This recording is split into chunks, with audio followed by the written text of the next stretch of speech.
Welcome back, ladies and gentlemen. Welcome back to a brand new spoiler review here on Max Talks Movies. We're doing a spoiler breakdown of episode 1 of Miss Marvel, which is the new MCU show, their second of the year.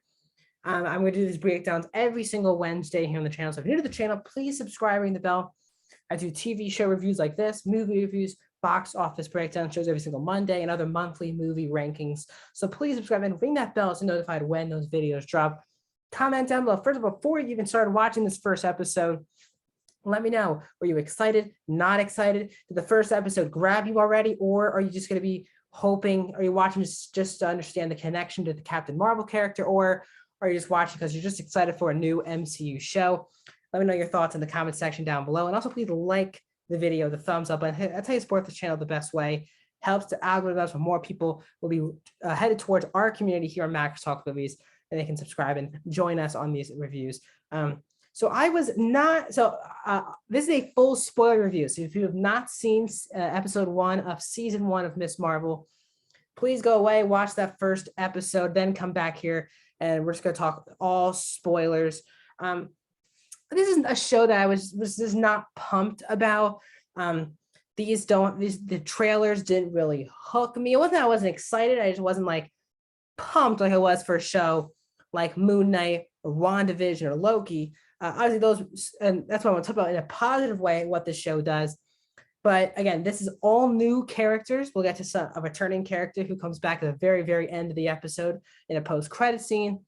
But all new characters, and you have a main actress, Iman Vellani, hopefully I said her name right, who this is her first acting role of her life. Like this is her first acting role, a lead actor on a MCU TV show.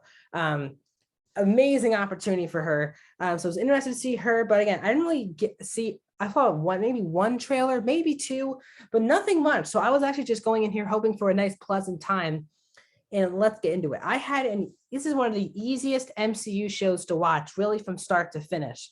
And I think a reason why this show will work for people like me, and I think other people as well, is that just very similar to show like Hawkeye, these don't have major stakes. The world's not going to explode. There's not a super villain who's out to destroy Earth or destroy the galaxy, Infinity Stones, whatever it is.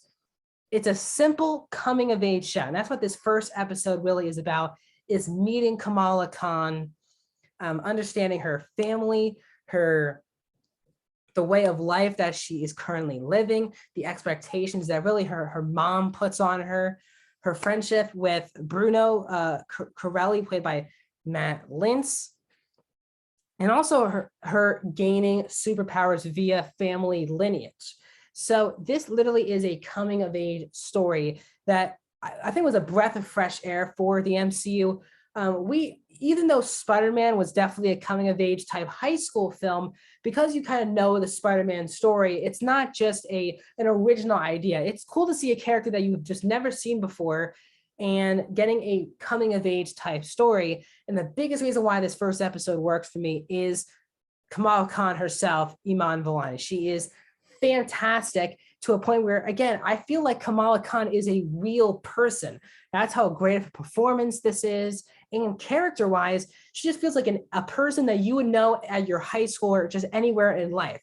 The kid who, the whole point of this episode is that Kamala wants to get to Avengers Con, which is kind of like the Comic-Con for the MCU universe. It's the first ever one in Camp Lehigh. Kamala's in New Jersey, so Camp Lehigh, which is where the first Captain America took place, is where Avengers Con is. There's a lot of Easter eggs, but that's where she wants to go, and she wants to win the cosplaying event where her and her friend Bruno made a big Captain Marvel outfit, and they want to win the cosplaying thing. But she's kind of going through a rut in school. She kind of goes through the very similar things I think all of us kids have gone through in high school, which is sometimes you're just doozing off in the fantasy world, and some people believe that you're not focused on yourself. And the nerd world, as a lot of people used to say about, I think, people like Kamala Khan, and I kind of put myself in her shoes as well. I think a lot of us nerds, as you say, kind of doze off and want to think about other things, including, as we talk about here on this channel, superhero films, superhero TV shows. She kind of has her whole dream stuff, but she's not really focused on her life and her future. And that's where kind of the strict mom comes into play. That's really the story. She has two parents. She has her mom and her dad. Her dad's really funny in this episode, but it's really the mom who is just very strict and has pretty strict guidelines on how to raise her daughter. Not as strict for the son, her Kamala's brother, but I again, it's a stereotype that we see. Either it's the dad who's on top of the kid, or it's the mom. This show, it is the mom who is just literally on top of Kamala, and Kamala just wants to have a fun time out, because it's not a party. It's not like anything can happen. There's no drinking or anything. It's just hanging out with Bruno, and the mom's just totally against it in this episode. But also earlier in the episode, I think it is Kamala's grandmother who has some of her leftovers, and it has this kind of ring on it. And Kamala's like, "Oh, that's pretty cool." And then the mom's like, "It's kind of probably junk. We'll just throw it. We'll just put it away." Kamala takes this before they go to Avenger Con, which we see the superpower event happen. But as I said, the best part of the show is Iman Vellani. She's a bright, as I said, relatable Kim. I think this will become one of the more relatable characters in the entire MCU. Already in one episode, I could just see someone like this in my life or in a high school, or know someone who likes things like this. I find it really smart to make this character very relatable. And for a first acting job of her career, I think she is knocking it out of the park. I think she's going to get a lot of big stuff following both the show, and she will be in the Marvels next year as well. This is also directed by the two directors who directed Bad Boys for Life, and they're going to be directing the upcoming Batgirl movie for HBO Max. This is a very well directed, well shot episode. There's a lot of unique animation choices that kind of seems like Diary of a Wimpy Kid, but in a really cool way, writing the times on houses and all these different animation choices across where Kamala was walking. It just made the show pop, and it was a visually pleasing show to watch. Very colorful, very vibrant in the animation, and just the shot choices from the directors were fantastic in this episode. But as we go to Avenger Con, they make this whole plan, Kamala and Bruno, and obviously it seems like they're going to be a romance towards the end of the show. But we have they go to Avenger Con. It's a lot of fun Easter eggs. I'm sure there's a lot of breakdowns of what happened there. But Kamala's about to go up. She has all of these plans on winning this cosplaying, but she leaves the gloves that Bruno made her in the bathroom. So she just puts on the ring that her grandmother gave her. And of course, it gives her superpowers. Or we'll see how it is explained. I'm not too familiar with this character in the comics, so I'm excited to learn about this character in the show. But she kind of gets these superpowers. She uses it on display, including with a Thor hammer knocking by accident one of her classmates, Zoe, who was also shockingly at this cosplaying thing. So it's a whole plan, and Bruno and Kamala can't even believe it. It's on social media that she has these things, but she goes back to her room and her mom's there. She's there 2 hours later than she wanted to be. So her mom's like, "What are you doing with your life? Like, why are you doing this? You need to be focusing on you. What path you want to go on, the path that we set up for you, which leads you to success and leads you to be a good person, or this fantasy world thing."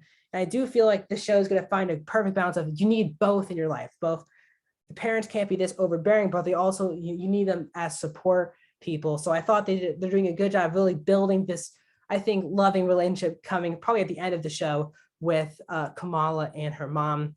But Kamala sits there playing with her new powers as we end the episode. And shockingly, we get already an episode 1 post-credit scene. Most of the Marvel shows have really waited for the last episode, or at least the last 2 episodes, to do post-credit scenes.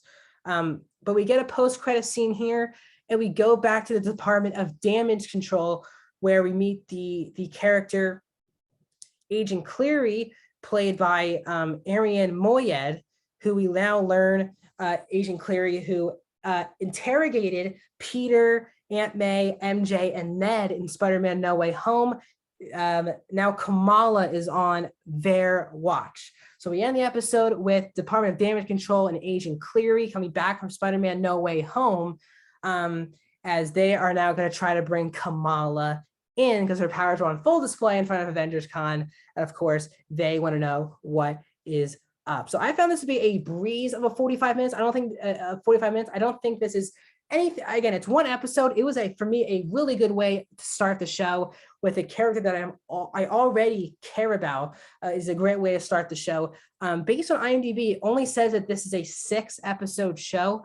So I'll be with you the next 5 weeks breaking down the episodes of Miss Marvel. So if you're new to the channel, please subscribe and the bell. I'm releasing at the very same time as this review, not just today, but the next 2 weeks with my Obi-Wan spoiler reviews. Today I did episode 4, and episodes 2 and 3 of Miss Marvel will be released simultaneously with episodes 5 and 6 of Obi-Wan on the channel. So please subscribe and you'll be notified when those videos drop. Comment down below. Do you agree with me? Disagree with me? What do you think the post-credit scene means? Are you familiar with the comics of Kamala Khan? Let me know some of the backstory in the comment section down below. Like the video, and I'll see you guys soon.